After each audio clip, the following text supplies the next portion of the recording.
हमारे मध्य में अभी अभी जो महानुभाव पहुंचे हैं, ऐसे श्री राधे श्याम नौटियाल जी, आप प्रदेश धर्माचार्य हिंदू सुरक्षा सेवा संघ उत्तराखंड और साथ ही जो अयोध्या में सब लोग जानते हैं हनुमान गढ़ी है, उनके महंत राजूदास जी के बहुत निकट हैं। हनुमंत गढ़ी की जो समिति है उसमें भी आप सदस्य हैं। आप इस कार्यक्रम में पहुंचे, आपका हार्दिक अभिनंदन एवं स्वागत। एक बार जोरदार तालियों से आपका स्वागत सभी लोग करेंगे। आज आप भी इस कार्यक्रम में वक्ता रहेंगे, आपका भी हमें पाठ्य प्राप्त होगा।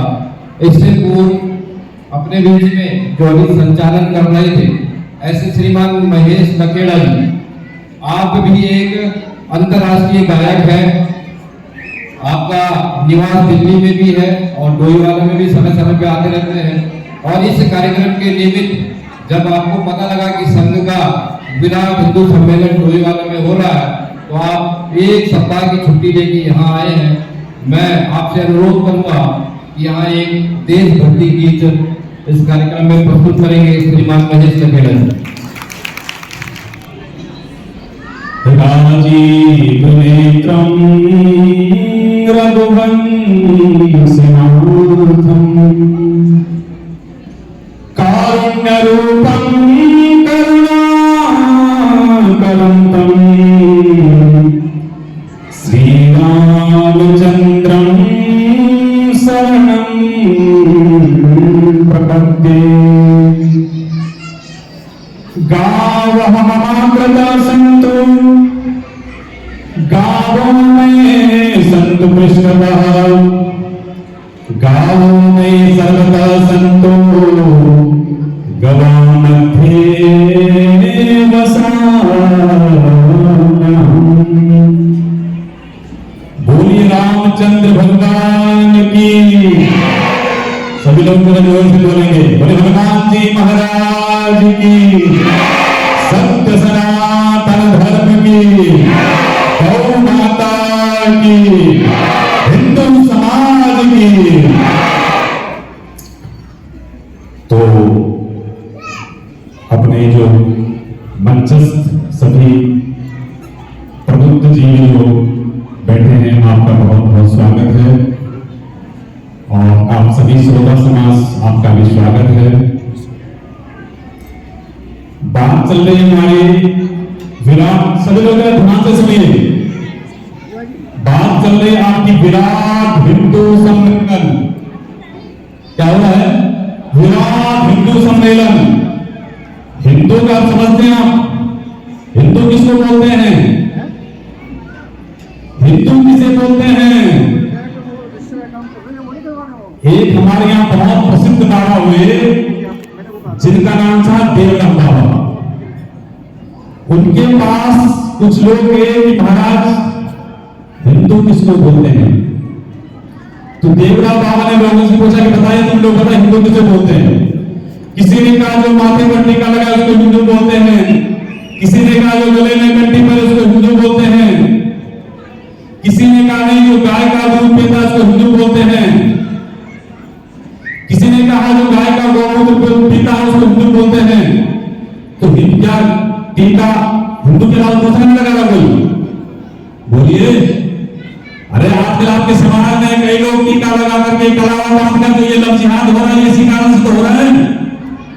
क्या हिंदू बन गए हो? नहीं बने ना।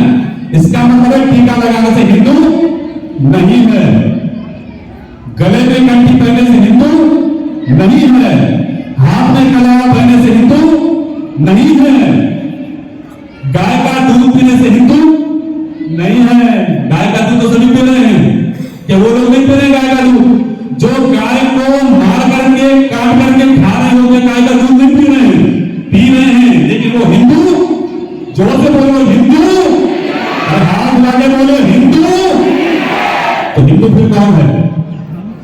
नहीं, मैं भी नहीं हूं। फिर कौन है? समझाइए।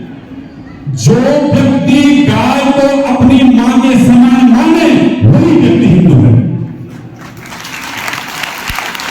खाली दूध पीने से टीका लगाना हिंदू नहीं सकता।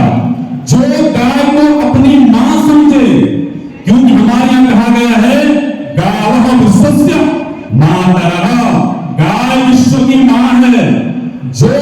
गाय को और अपनी मां में कोई भेद नहीं करता है, जो व्यक्ति गाय को अपनी मां के समान मानता है, वही व्यक्ति सच्चा हिंदू है।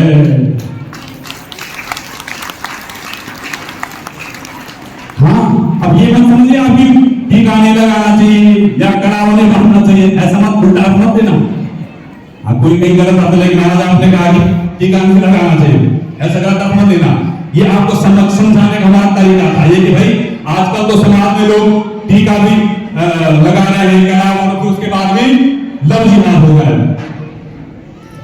तो सबसे विडंबना ये है कि आप हिंदुओं ने गाय को मां मानना छोड़ दिया, इसलिए ब्राह्मणों का ब्राह्मणत्व खत्म हो गया है। क्षत्रियों ने गाय को मां मानना छोड़ दिया है, इसलिए क्षत्रियों का क्षत्रियत्व खत्म हो गया। वैश्यों ने गाय को मां मानना बंद कर दिया है, इसलिए वैश्यों का वैश्यत्व खत्म हो गया है। और हिंदू धर्म का पतन का सबसे बड़ा कारण है जो आज देश में गाय कट रही है। जो गाय हमारे धर्म की मूल है, गाय के बिना हमारे यहाँ शादी नहीं हो सकती है, गाय के बिना हमारे यहाँ पूजा पाठ नहीं हो सकता है, गाय के बिना हमारे यहाँ जो मरने का क्रियाकर्म नहीं हो सकता, यानी गाय के बिना हमारे यहाँ कोई भी कर्म नहीं हो सकता है। लेकिन वही गाय आज सड़कों पे घूम रही है, वही गाय कचरे में मुंह मार रही है, वही गाय कत्ल खाने में कट रही है।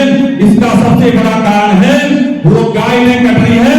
एक भारतवर्ष के हिंदुओं, तुम्हारी जड़ कट रही है जो गाय कट रही है। गाय ने हमको राम को दिया, गाय ने हमको राम दिया है, गाय ने हमको कृष्ण दिया है, गाय ने हमको शिव दिया है। आप उस राम की पूजा करते हो क्या? आज आप अपने बेटे को, इस बच्चे को गीता पढ़ने नहीं आती है, उसको संस्कृत पढ़ने नहीं आती है, अगर एक मुसलमान के बच्चे को आप पूछे कि बेटा तुझे कुरान पढ़ना आता है, तो बोलेगा यस मुझे कुरान पढ़ना आता है। आप क्रिश्चियन के बच्चे को पूछोगे तुझे बाइबल पढ़नी आती है, वो बोलेगा मुझे बाइबल पढ़ने आती है। आप सिख के बच्चे को पूछोगे तुझे गुरु ग्रंथ साहिब पढ़ना आता है, वो बोलेगा मुझे गुरु ग्रंथ साहिब पढ़ना आता है। लेकिन हिंदुओं के बच्चों को संस्कृत पढ़ना, जोर से बोलिए, तब चुप हो जाते हैं। अब हम भी आ गई है, बोलिए ये किसकी गलती है? हमारी गलती। बोलते क्यों ना आप? ये किसकी गलती है? हमारी गलती है। ये आपकी गलती है। किसकी गलती है?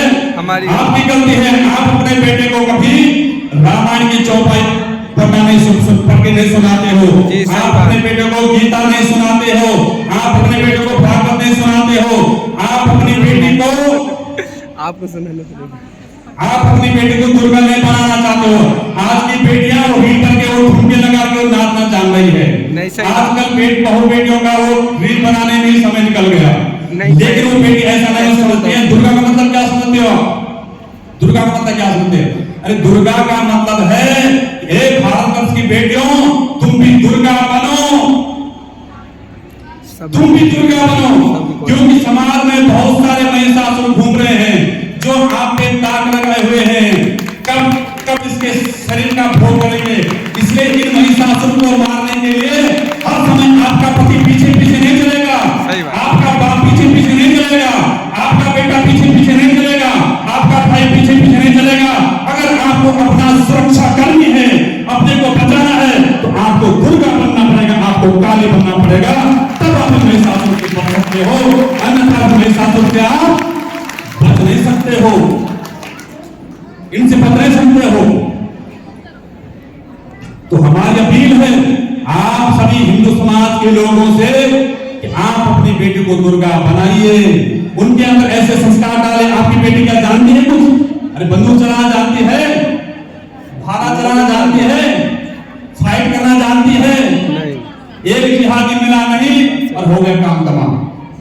इसलिए इन जिहादियों से निपटना है, इन जिहादियों के साथ लोहा लेना है, तो आपकी बेटी को दुर्गा बनना पड़ेगा, आपकी बेटी को काली बनना पड़ेगा, तब इन जिहादियों से निपट सकते हैं। सारा बात यूट्यूब पे चला। दूसरा सबसे बड़ा मुख्य कारण क्या है? आप जो तथाकथित दूसरे धर्म वाले हैं, उनकी यहाँ शुक्रवार को सारे मुस्लिम कौम पहुंची हुई है, सब कहां पहुंचे हुए हैं? पूरे लोग जा रखे हैं। एक भी आपको घर में नहीं मिलेगा। हमारे यहाँ हमारे समाज के लोग मंगलवार को कम से कम हनुमान चालीसा पढ़ते, हनुमान जी के मंदिर में जाते हैं। तो कितने लोग जाते हैं मंदिर में हनुमान चालीसा पढ़ने के लिए? कितने लोग जाते हैं? अरे देखो 2-4 लोग जाते हैं। कितने लोग जाते हैं? वहां तक नहीं जाते हैं। हमारे यहाँ भागवत कथाएं होती है, उन भागवत कथाओं में कितने लोग भागवत कथा सुनने जाते हैं? राम कथा होती है भाई, अभी हाथ मत उठा हुआ, कितने लोग जाते हैं? अब जितने आप लोग यहाँ से 10-20 लोग जाते होंगे। जब ये होना चाहिए, अगर आपके इलाके में भागवत कथा हो रही है तो जितने वहां पर लोग सबको सुनने जाना चाहिए। कथा का अर्थ है, कथा से आप अपने धर्म के विषय में जानते हो, अपनी संस्कृति के विषय में जानते हो, अपने विषय में जानते हो, भगवान के विषय में जानते हो, तब आपको सुनने जाना चाहिए। लेकिन कितने लोग जाते हैं? तो सबसे बड़ी विडंबना हिंदुओं में यह है कि आप जो है अपने धर्म के विषय में जानना ही नहीं चाहते हैं। आप जानना ही नहीं चाहते हमारा धर्म क्या है, आप पहचानना ही नहीं चाहते हैं। आपका दुकान में बैठना, आपका रोजगार खत्म हो जाएगा, आपका एक ग्राहक टूट जाएगा, आपकी नौकरी पेशा, आपकी नौकरी एक दिन सैलरी टूट जाएगी।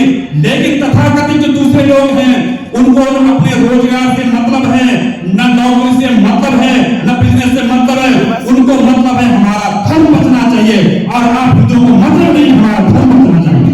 आपको मतलब ही नहीं है, हमारा धर्म बचना चाहिए। लेकिन ये बात याद रखना, कान खोल करके समझिए, बात याद रखना, अगर धर्म बचेगा तो तुम्हारा रोजगार भी बचेगा, अगर धर्म बचेगा तो तुम्हारी नौकरी भी बचेगी, अगर धर्म बचेगा तो तुम्हारा मकान बचेगा, अगर धर्म बचेगा तो तुम्हारी दुकान बचेगी, अगर धर्म बचेगा तो तुम्हारी माँ बहनें बेटियां भी बचेगी, अगर धर्म बचेगा तो तुम भी बचोगे, अगर धर्म नहीं बचेगा तो कुछ भी नहीं बनने वाला। एक दिन पुनः फिर ये देश गुलाम बन जाएगा लोगों जैसा पहले। ये सही बात, ये स्थिति आ जाएगी एक दिन, इस बात को ध्यान रखना। इसलिए हिंदुओं, मेरे भाई बहनों, इस बात का विशेष ध्यान रखो, जहां पर धर्म की बात आती है वहां पर सबसे आगे पहले खड़े हो जाओ कि हम धर्म करने के लिए तैयार हैं। लेकिन समस्या यह है, अभी हमारे शंकराचार्य ने बयान दिया था कि हिंदुओं को इकट्ठा करना तो ऐसे है जैसे मेढकों को तराजू के ऊपर तोलना। जैसे आप मेढक को तराजू के ऊपर नहीं तोल सकते, उसी प्रकार से हिंदुओं को इकट्ठा नहीं कर सकते हैं। और ये आजकल देख रहे हैं, अगर कुछ लोग इकट्ठे होते हैं तो तब तक कुछ लोग बोलते हैं नहीं, मेरा नाम तो मोहम्मद दीपक है। अगर कुछ हिंदू हैं भी इकट्ठे तो वो दूसरा तब तक नहीं, मेरा नाम तो मोहम्मद दीपक है। अच्छा, वो तो एक तो बना, लेकिन उसके साथ कसो बन गए, नहीं हम मोहम्मद दीपक का समर्थन करते हैं, दूसरा बोले हम मोहम्मद दीपक का समर्थन करें। अरे गधों, मोहम्मद दीपक का समर्थन करते करते कश्मीर चला गया, मोहम्मद दीपक का समर्थन करते करते पाकिस्तान चला गया, मोहम्मद दीपक का समर्थन करते करते अफगानिस्तान चला गया, मोहम्मद दीपक का समर्थन करते करते बांग्लादेश हो गया। अब क्या चाहते हो, पूरा भारत वर्ष ही चला जाए? इसलिए मोहम्मद दीपक मत बनो, दीपक बनो और दीपक कुमार बनो। जो राम का है, जो कृष्ण का है, वही दीपक है, मोहम्मद मत बनो।